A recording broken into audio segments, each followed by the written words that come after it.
स्वागत है आपका। मैं हूं आपके साथ रोहित पुनेठा।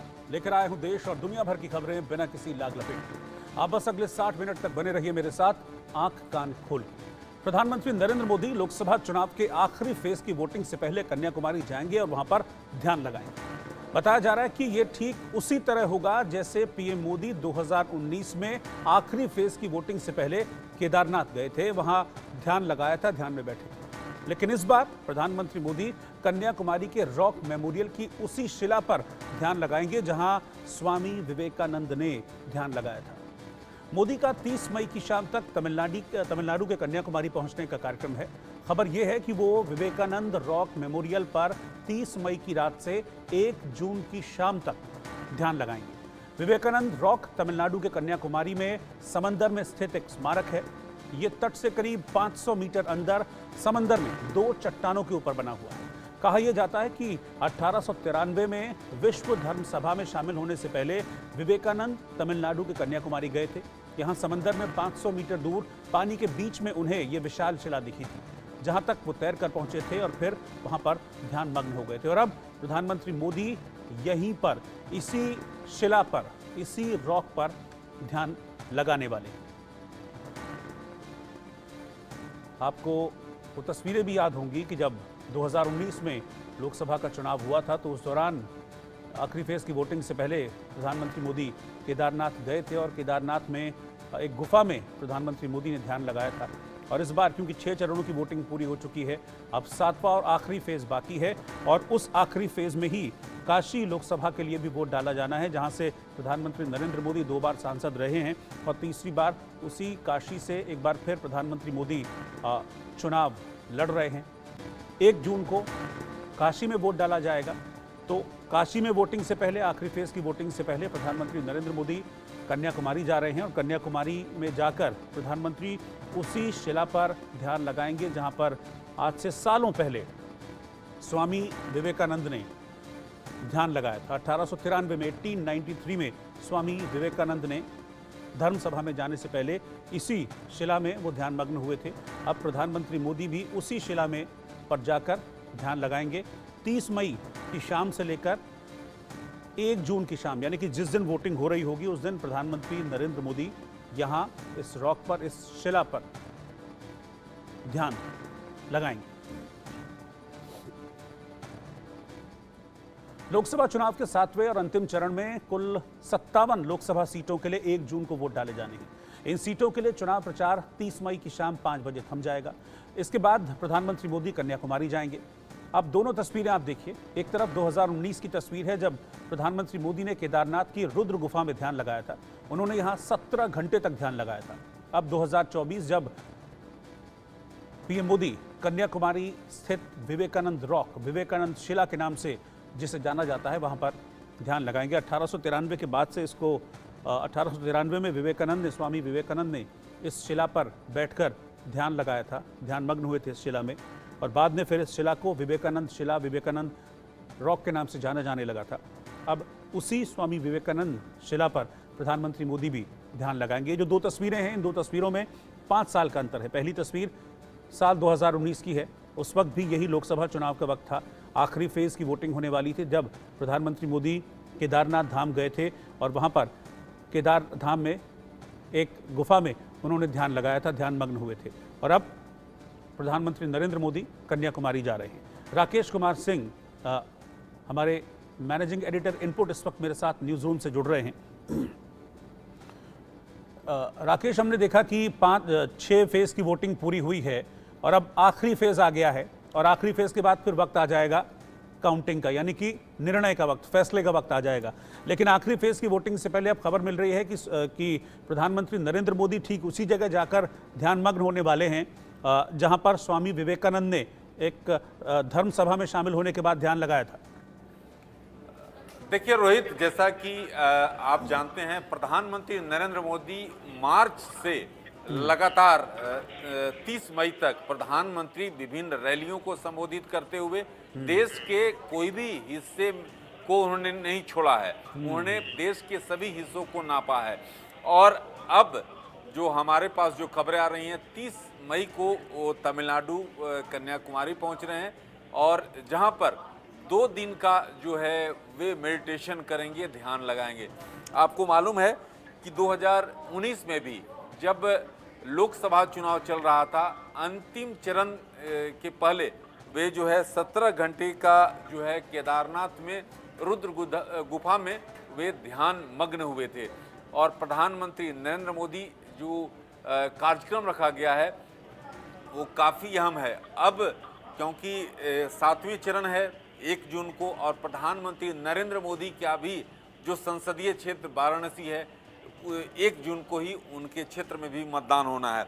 और ऐसी स्थिति में जो महत्वपूर्ण जानकारी हमारे पास आ रही है उसके मुताबिक प्रधानमंत्री नरेंद्र मोदी 30 मई को शाम को पहुंचेंगे और उसके बाद उनको 1 जून को शाम को वहां से निकलने का कार्यक्रम है।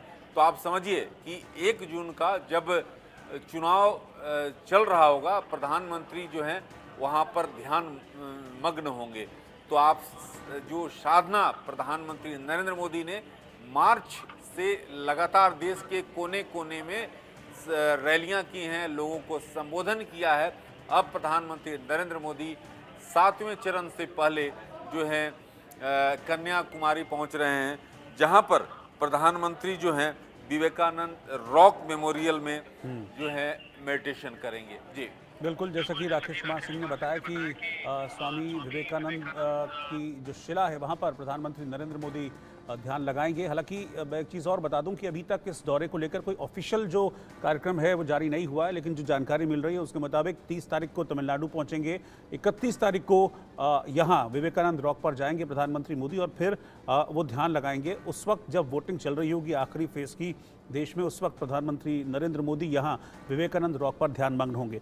चक्रपाणी महाराज जी भी इस वक्त मेरे साथ जुड़ गए हैं। चक्रपाणी जी, ये बात तो हम सब जानते हैं कि प्रधानमंत्री मोदी धार्मिक प्रवृत्ति के हैं और जो ऐसी जगह जहाँ पर धर्म लाभ मिलता है वहाँ पर जाते हैं, और हमने देखा भी है कई बार कि मन की शांति के लिए वहाँ पर ध्यान भी लगाते हैं। बहुत व्यस्त कार्यक्रम इन चुनावों के दौरान रहा है प्रधानमंत्री मोदी का। अब वो विवेकानंद रॉक पर जाएंगे और वहाँ ध्यान लगाएंगे, ऐसी खबरें आ रही। देखिए, सबसे पहले तो मैं निश्चित रूप से ये बताना चाहता हूँ कि यह जो हमारे देश के यशस्वी प्रधानमंत्री नरेंद्र मोदी जी जो पिछली बार चुनाव में भी केदारनाथ धाम जाकर के वहाँ गुफा में जो उन्होंने साधना किया, जो ध्यान किया, उसका पूरे देश दुनिया ने देखा, जबकि वो ध्यान स्थली है ही है।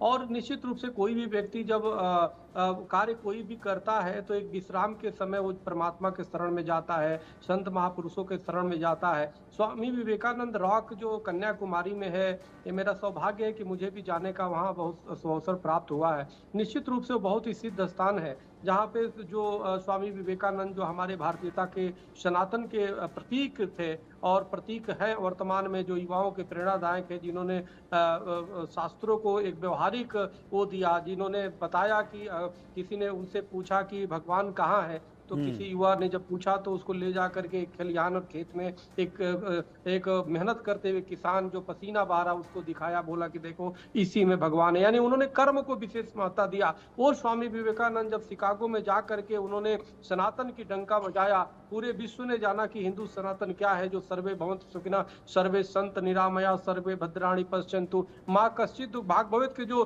पूरी व्याख्या किया उन्होंने, उस देख करके जब उन्होंने भाइयों बहनों कहा, तो जहाँ पे पश्चिमी संस्कृत भोगवादी थी, इन्होंने योगवादी की जब विचारधारा किया तो पूरी देश दुनिया ने सनातन के प्रति और भगवा के प्रति प्रभावित हुआ। वो स्वामी विवेकानंद जब कन्याकुमारी आते हैं तो वहाँ पे साधना करते हैं, वहाँ पे ध्यान करते हैं, वहाँ पे चिंतन करते हैं, और वो स्थान वास्तव में इतना सिद्ध है। मैं कई बार जाने का, चूंकि हमारे वहाँ टी बाला सुब्रमण्यम हमारे हिंदू महासभा के अध्यक्ष, जब भी मैं जाता हूं तो मैं स्वयं वहां पे प्रेरणा लेता हूं। कोई ऐसा राष्ट्रवादी नहीं होगा जो वहां पे जाने से जो है बचेगा। निश्चित रूप से जाना चाहिए। और मैं माननीय प्रधानमंत्री जी को निश्चित रूप से जिस प्रकार से स्वामी विवेकानंद एक भारतीयता के प्रतीक थे, वर्तमान में हमारे देश के प्रधानमंत्री जी भी प्रतीक है, क्योंकि जिस प्रकार से कभी केदारनाथ, कभी जो है हमारे तमाम धर्म स्थलों को महत्व दे रहे हैं, वहां पे जाके साधना कर रहे हैं। एक समय था कि जब एक छोटा स्तर का नेता भी इफ्तारी पार्टी में जाने में तो गर्व महसूस करता था, लेकिन अपने सनातन प्रतीकों को या मंदिरों में जाकर के तिलक लगवाने में उसको शर्म महसूस होती थी। लेकिन वर्तमान में आप जो है स्वामी विवेकानंद राग पे जाकर के प्रधानमंत्री जी ने निश्चित रूप से स्वामी विवेकानंद नहीं बल्कि तमाम भगवाधारियों को, तमाम सनातन परंपरा को एक जो जिस प्रकार से पूरे विश्व में ख्याति दिया है, जिस प्रकार से पूरे विश्व में एक महत्व देने का काम किया है, निश्चित रूप से पूरे विश्व में यह जो है संदेश जा रहा है। और हर राष्ट्रभक्त को, हर आध्यात्मिक पुरुष को निश्चित रूप से जो भी होगा वो जानता है कि उस राख की, जो विवेकानंद राख है, उसका क्या महत्व है। जो वहां पे गया है, निश्चित रूप से आध्यात्मिकता की एक स्पंदन जो है हृदय को छूती है, और वो बहुत ही काफी जो है एक शांति और सुकून महसूस होता है। ऐसा प्रतीत होता है कि निश्चित रूप से स्वामी विवेकानंद जी है वर्तमान में जो हमें शक्ति प्रदान कर रहे हैं, जो हमें दिशा देने का काम कर रहे हैं, जो हमारी मन में जो अशांति के वातावरण है उसको शांत करने का प्रयास कर रहे हैं। तो निश्चित रूप से इतने जो चुनाव की प्रक्रिया थी, इसमें अनेक प्रकार की जो है आदमी जो है सुनता है, अनेक बौछार आक्रमण होते हैं शब्दों के, खुद भी करता है। तो अब वो निश्चित रूप से जो प्रधानमंत्री जी जा रहे हैं उससे एक नई प्रेरणा, नई ऊर्जा मिलेगा, और वो देश के लिए निश्चित रूप से वो कार्य करने में उनको सहयोग मिलेगा। और हमें तो लगता है कि विपक्ष को भी जाना चाहिए। अब विपक्ष तो शायद नाम भी नहीं लेते, लेकिन मैं प्रधानमंत्री जी को बहुत आभार धन्यवाद दूंगा। यह एक राजनीति की एक बहुत ही बेहतरीन दिशा है जो हमारे स्वामी विवेकानंद से लोग प्रेरणा ले रहे हैं,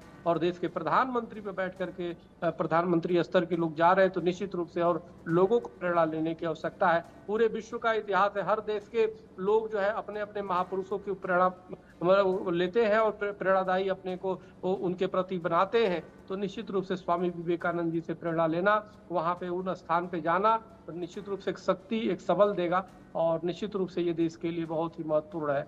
और मेरी निश्चित रूप से वहां से भी तमाम कन्याकुमारी के लोगों के लिए मंगल कामना है। प्रधानमंत्री जी जा रहे हैं और निश्चित रूप से इसे देश दुनिया के आध्यात्मिक दिशा मिलेगा। बिल्कुल। राकेश कुमार सिंह भी हैं मेरे साथ न्यूज़ रूम से। राकेश जी, अगर प्रधानमंत्री मोदी के व्यक्तित्व को हम देखें तो वो चुनाव में कितनी मेहनत करते हैं ये बात तो किसी से छुपी नहीं है। हमने देखा है इस चुनाव में भी भीषण गर्मी के दौरान भी उन्होंने प्रचार किया। लेकिन ये जो आध्यात्म से जुड़ाव है, ये आध्यात्म भी एक इनर कोर को स्ट्रॉन्ग करता है, एक आंतरिक शक्ति देता है, और शायद यही वजह है कि प्रधानमंत्री नरेंद्र मोदी इतनी उम्र होने के बावजूद भी बिल्कुल किसी युवा जैसे वो लगते हैं, बिल्कुल ऐसे ही वो प्रचार के लिए जुटे रहते हैं। शायद यही आध्यात्म से जुड़ाव उनको इस बात की शक्ति देता होगा। देखिए, सही कहा आपने रोहित।